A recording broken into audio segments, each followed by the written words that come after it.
He is a former coach and player for the UCLA Bruins. He is a UCLA Athletics Hall of Famer. He is also the author of Role of a Lifetime, Larry Farmer and the UCLA Bruins. We have the pleasure of welcoming Larry Farmer onto Hoopsology. Larry, how you doing? Terrific, thanks. It's great to be here. Great to have you. Really have been excited for this chat since it's been on our calendar, and looking forward to getting your insight on a lot of different topics here. And I want to start off with a question we like to throw to our guests in general, which is just kind of getting sort of your starting point or favorite point in basketball. So what is your first or favorite basketball memory? You can take this any direction that you'd like to take it. Right. Well, I remember, in growing up in Denver, we'd go to church on Sunday. I'd rush home, eat dinner, run out, get some shots up, and then come in so I could watch, the NBA game of the week. And more often than not, it was Bill Russell's Boston Celtics against Jerry West and Elgin Baylor's LA Lakers. And I was immediately drawn to Elgin Baylor and the grace style by which he played and floated in the air, and the different ways he could score around the basket. And so my first real memory of finding someone that I idolized in basketball was watching Elgin Baylor. Now, they could never beat the Celtics. They never Those darn Celtics. Yeah. And I bought a basketball magazine, and there were, of course, pictures of Elgin Baylor in there. And then he did a commercial for Carnation Milk. He was a Carnation baby. And so there was a great picture of Elgin driving to the basket there. And so I cut these pictures out and I taped them on my wall. And that was the guy that I thought, if I could ever play basketball, I wanted to play like Elgin. That was really my first memory of when I got consumed with basketball. Very, very cool. And what was basketball culture like overall in Denver? I know you played high school ball in Denver, of course. What was kind of the reach of basketball at the time? I mean, did it feel similar type of reach as it does nowadays, potentially? Media being such a different thing over the eras. It was very regional, and we had just gotten our own professional basketball team. The ABA had gotten started, and we had the Denver Rockets. The red, white, and blue basketball, the 3-point shot, cheerleaders, and it was a lot of fun because, again, you'd only in Denver, you could only watch the NBA on television, and now to have a professional team, actually playing in Denver. High school basketball was always very popular. We had our own set of heroes, guys that were great high school players that had gone on to play in college, but all of those guys played regionally. University of Colorado, University of Wyoming, Kansas, Nebraska, but it never had expanded. But it was a very popular sport, and it was played in the off season more outdoors than it was indoors. Gotcha. And nowadays, I mean, a lot of, I have little kids. A lot of friends of mine have kids, and from a very early age, it seems like it's more and more common to specialize, whatever the sport may be. I mean, it could be volleyball, baseball. We've got club teams, high school teams, et cetera, more and more. How common was it when you were in high school for people to be going for athletic scholarships? I mean, was that a more rare thing that was going on at the time, or did it feel like people were really engaged in competing for those scholarships at the time? Yes, because of the high school that I went to, always winning city championships and always competing for the state championship. We always had players from Manual High School that represented, Manual on the all city, all metro, all state team. Got honorable mention, parade All-American accolation. So getting a scholarship was something that most players at the high school level in Denver, tried to work towards because it was happening for the really good players, in the state of Colorado. But the culture leading into high school, a lot of guys played a lot of different sports. And it wasn't until you probably got to high school that most of the, at least the guys that I hung around, really started to focus on basketball. Now, there were kids that I played with that had been playing basketball, from the time they were in elementary school. But that's Mm. when the focus really kind of narrowed, was by the time guys got to high school. Right on. As a coach, what's kind of your view of that specialization? I mean, is there a recommendation that you make to, young athletes coming up? I mean, do you want them to experience lots of sports, or do you think it's important with how competitive things are nowadays for people to specialize? I still believe that kids should have fun. And I think until they recognize, what sport it is that they really want to focus on, to direct all of their time and attention towards, I think as a young kid growing up, you should play, and play sports and play them all. Try to figure out which one that you like, which one you don't like.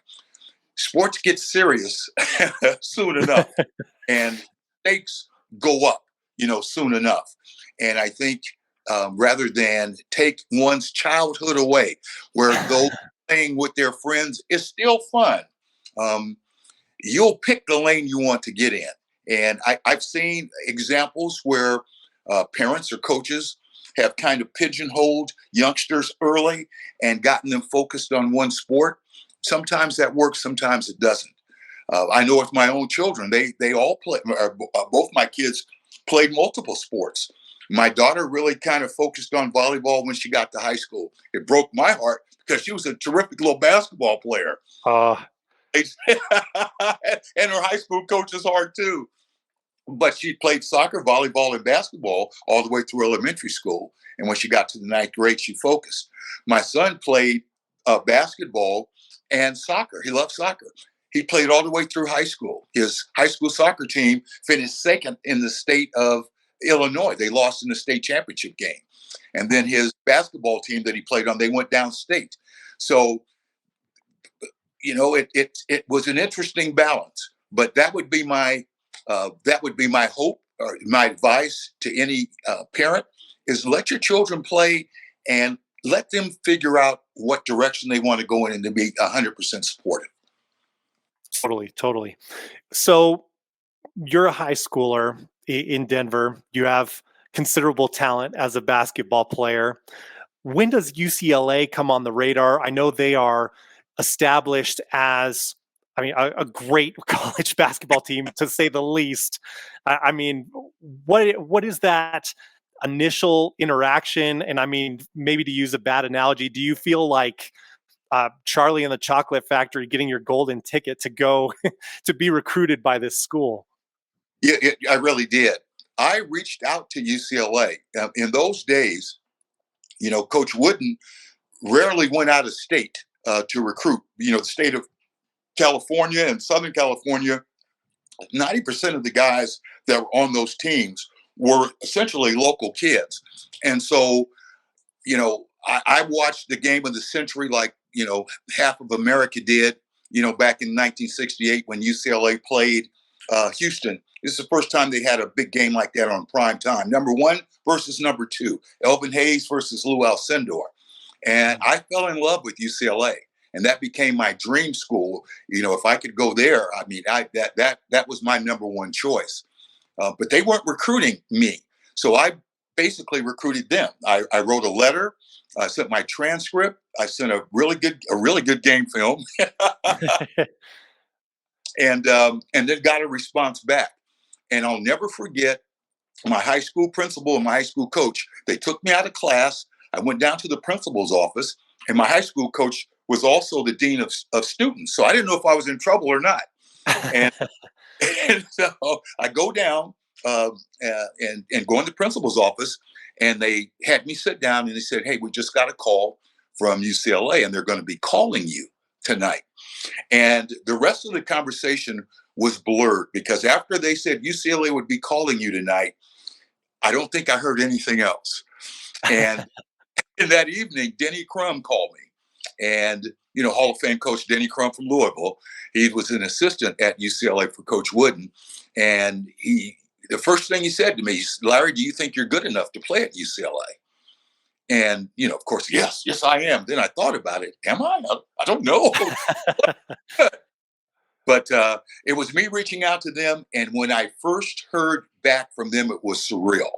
And I probably spent all of that summer with that same sensation. Is this really happening to me? And it wasn't until I showed up on campus. Yeah, I guess this really did happen. Wow.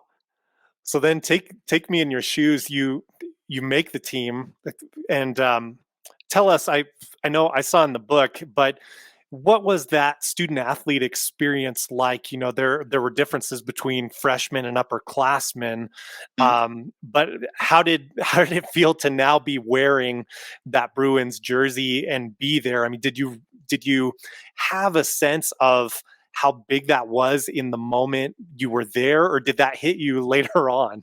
Yeah, it really hit me later. As a freshman, you couldn't play on the varsity, so you played freshman basketball. Lou Alcindor had done that. You named the great players: Curtis Rowe, Henry Bibby. All these guys played freshman basketball, before moving up to the varsity. And so playing in that freshman game in Pauley, and then being courtside, and then watching the varsity play, it really started to take shape how good this team was. I mean, we had our varsity inter-squad game, and the varsity team, before they played it, the game was televised. Our inter-squad game was televised, and then they hoisted the championship banner from the year before. So because we won the championship every year, that just became a part of our, preseason tradition. Hey, we're going to raise the banner last year. And really and truly, because of Coach Wooden's approach every season, every day in practice, it really kind of kept all of us grounded. And it wasn't until many years later, and looking back, that it really kind of all came into perspective. Winning 3 championships in a row in 3 years, we only lost 1 game. It was kind of a big deal. And we knew we were good, but you found out how good later when you really had a chance to kind of step back, grow up, and then look at, everything that those teams accomplished. Wow, that's probably a great thing in the moment to to not be fully aware of just how big that was. You mentioned Coach Wooden's methods, and I of course have to ask. I mean, shame on us on this podcast. We haven't really had a chance to dive into Coach Wooden all that much yet.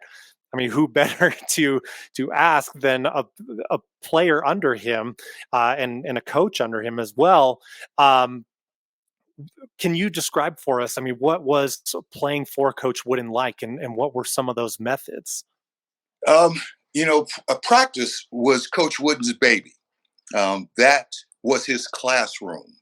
And if you could have been at one of his practices, you would have been bored to tears. Now, you would have great players making great plays, but you would have witnessed practice after practice, drill after drill, with fundamentals being emphasized.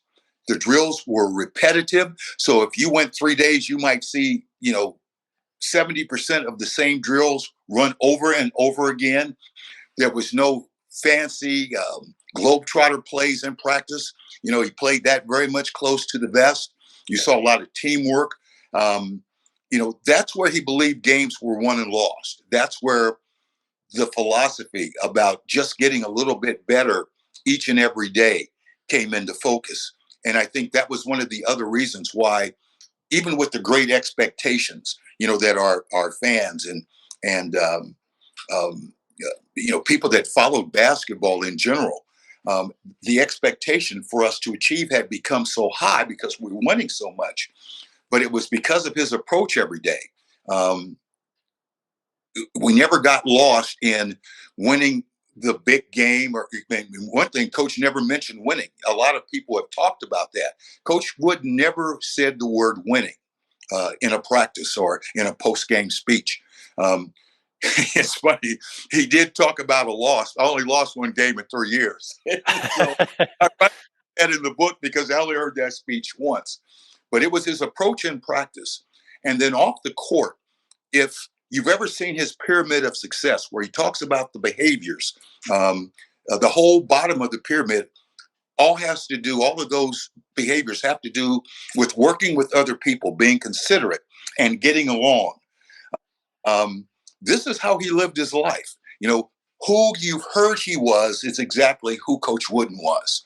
And so you combine this wonderful human being who was an excellent teacher, excellent basketball mind. He made us fundamentally sound. He made us play as a team. He got us in great physical shape. And then you get some of the best players to ever play the game. The rest is history. Absolutely. And so you mentioned, I mean, this sounds like to me, I mean, an obsession, a great obsession with mastery, repetition that you mentioned early on there, and then also kind of on the human psychological, spiritual, emotional side. I mean, a great understanding, it sounds like, of psychology and managing team chemistry as well. I mean, what was that like in terms of the day to day?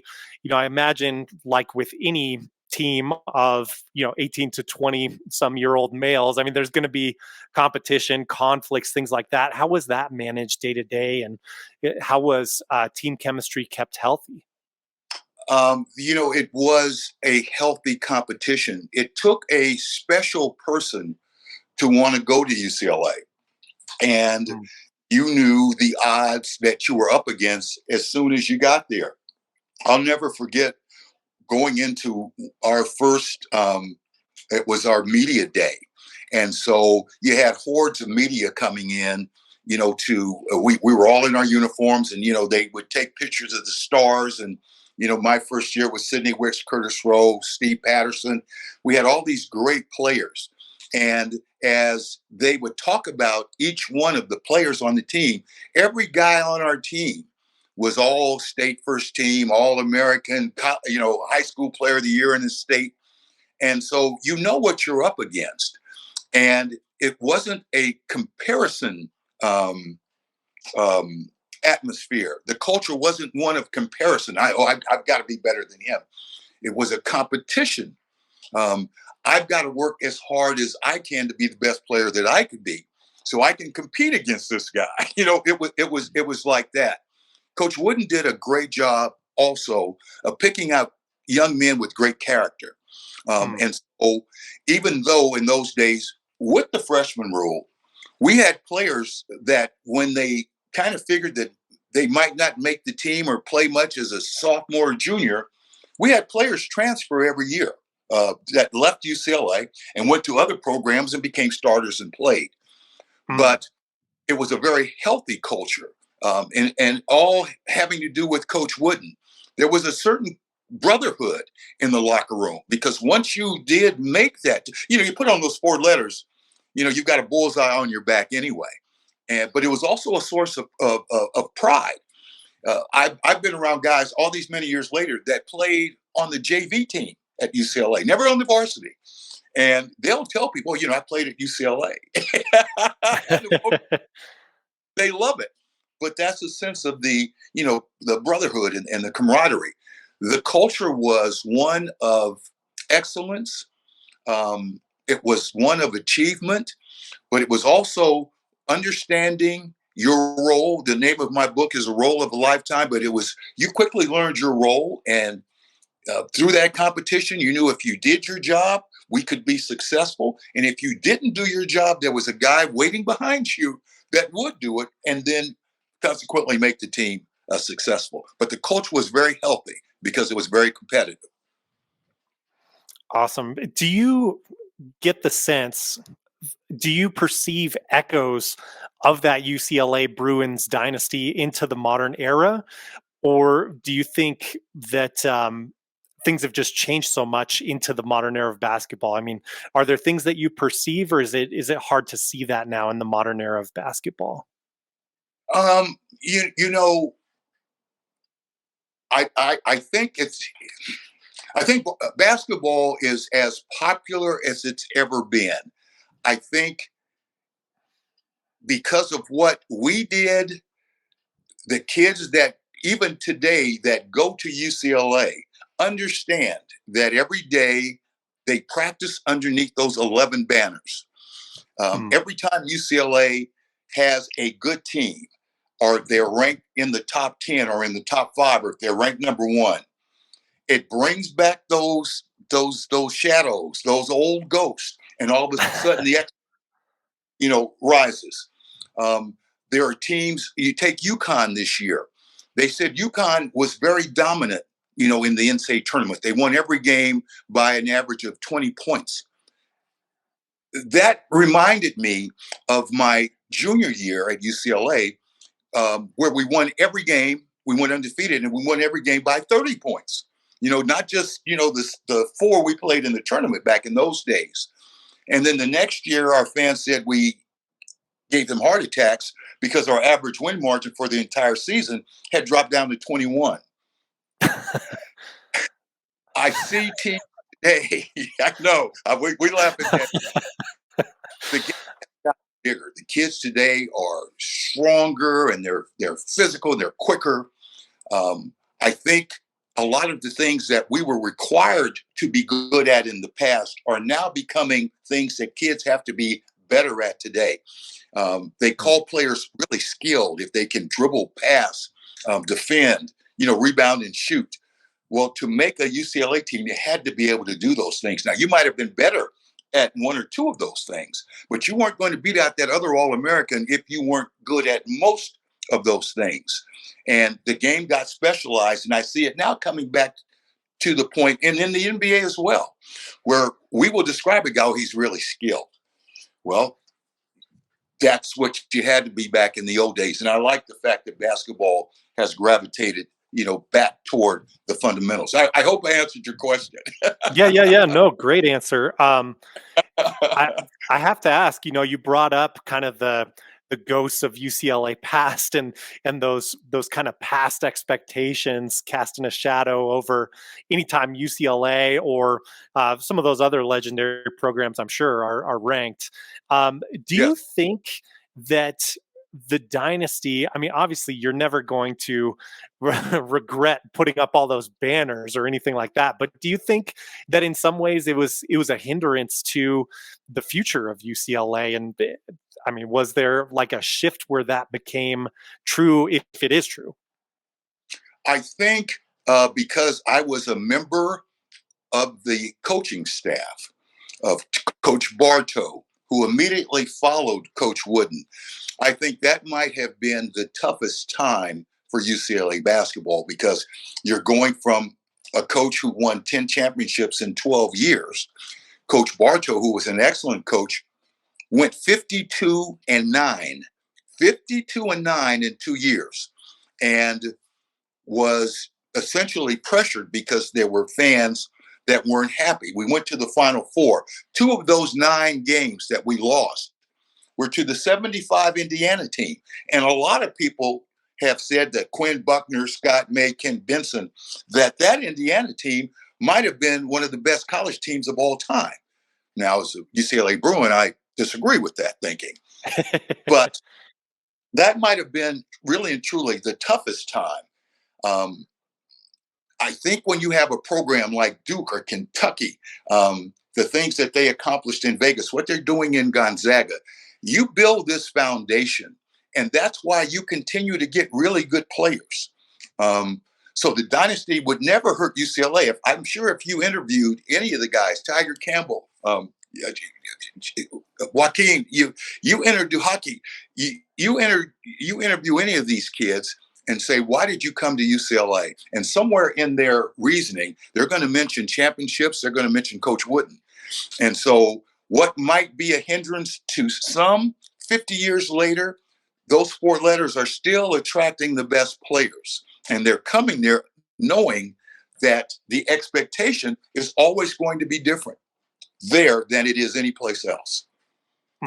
Larry, I have to share with you that Justin and I are alma mater of the University of New Mexico. So the Lobos, it's, Albuquerque, smaller for a major city, but very much diehard college basketball when the Lobos are Yes. good.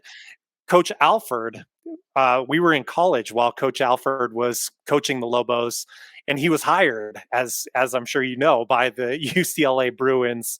Yes. And even us being far removed from that UCLA dynasty, I think any basketball fan in New Mexico, in their heart of hearts, understands like you got called up by UCLA. I can't blame you for answering that call.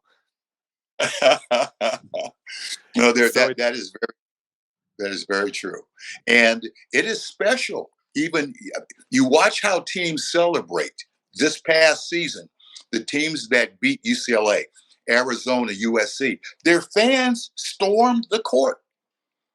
They come mm, out on the court to celebrate. And so we are many, many years removed. 1995, when Jim Herrick won the last national championship for UCLA. It's been a lot of years, but those sport letters still command when you, especially when we have those really good teams like we've had, under Coach Cronin the last few years.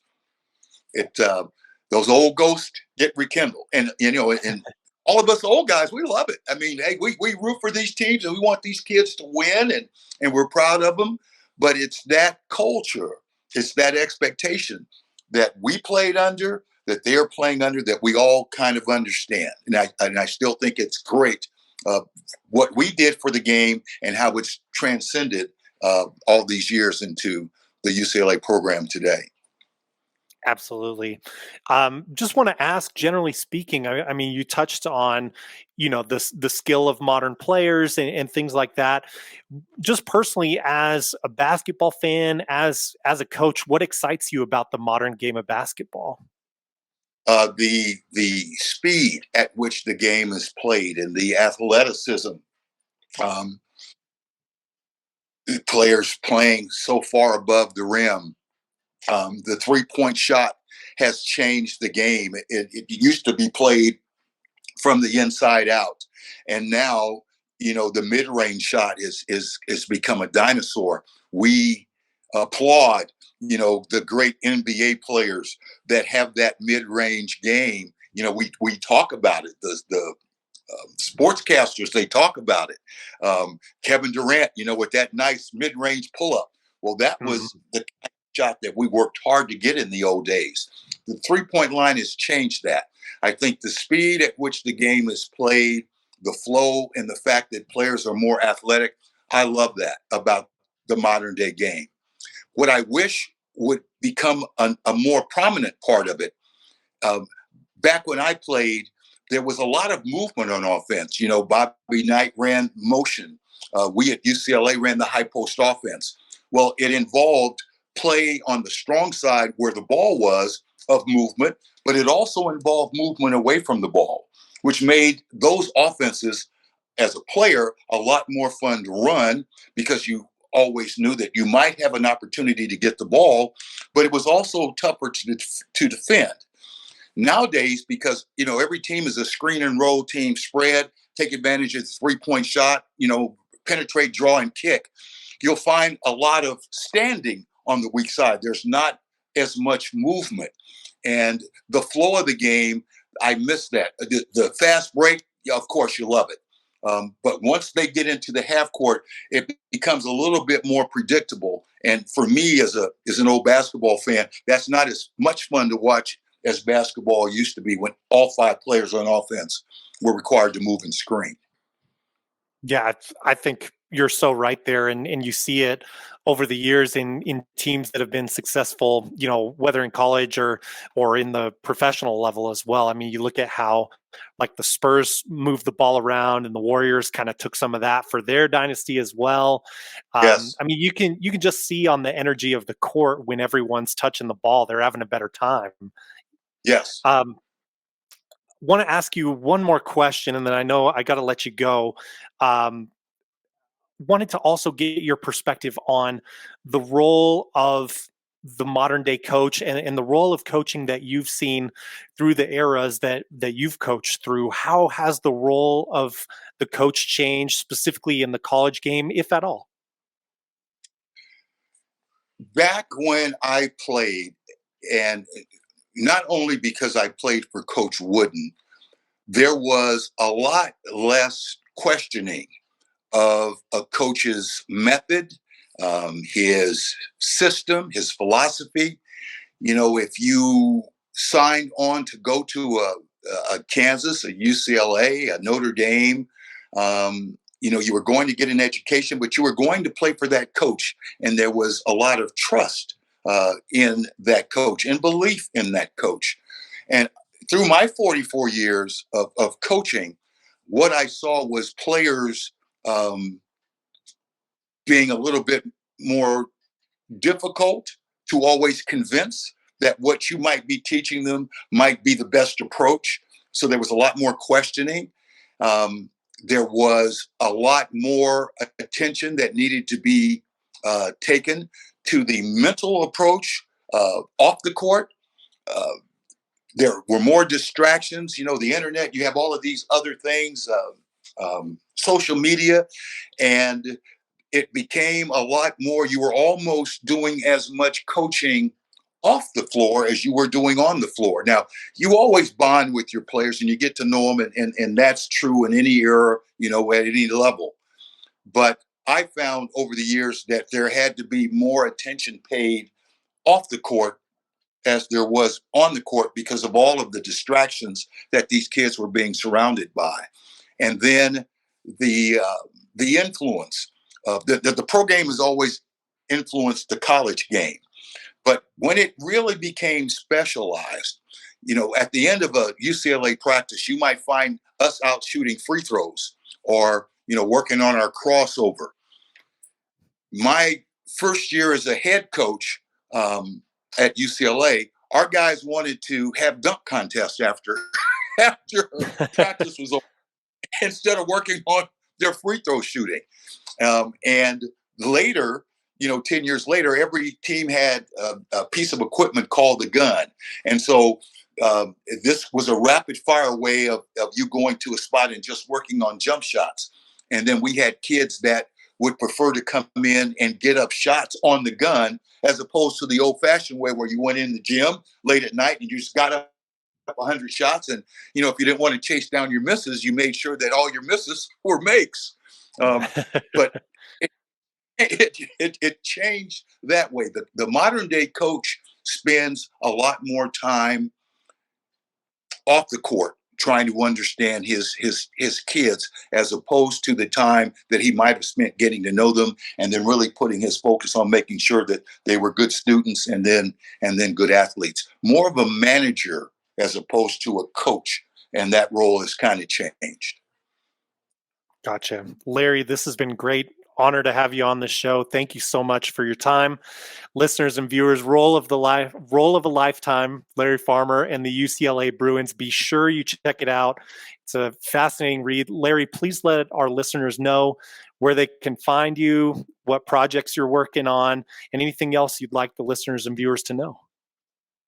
Well, I wrote the book because I thought that my experience at UCLA was different than probably most of the other players. Going from a player that was on championship teams that played for Coach Wooden and then becoming an assistant coach for all of the coaches that followed him. And then at age 30, becoming, the head coach there myself.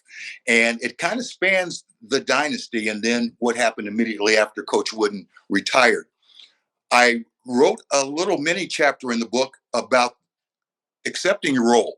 And this chapter was meant to not only accept your role if you're on a team, but, if you're on an office, anytime you work with people, a group of people, there are going to be people that are good at certain things, and everybody has to be good at something in order to make that organization better.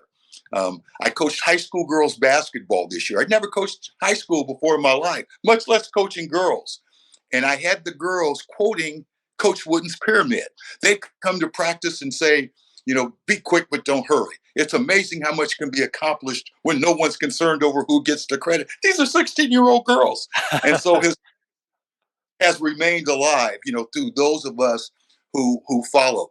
I'm thinking about writing a follow-up book to the one that I have out now, but I'm enjoying life in retirement. I'm keeping busy, and I still love watching college basketball. Great to hear, Larry. Thanks again so much, and we will definitely be on the lookout for that book if you decide to release that. Thank you again so much for your time today. Pleasure to have you. Thank you.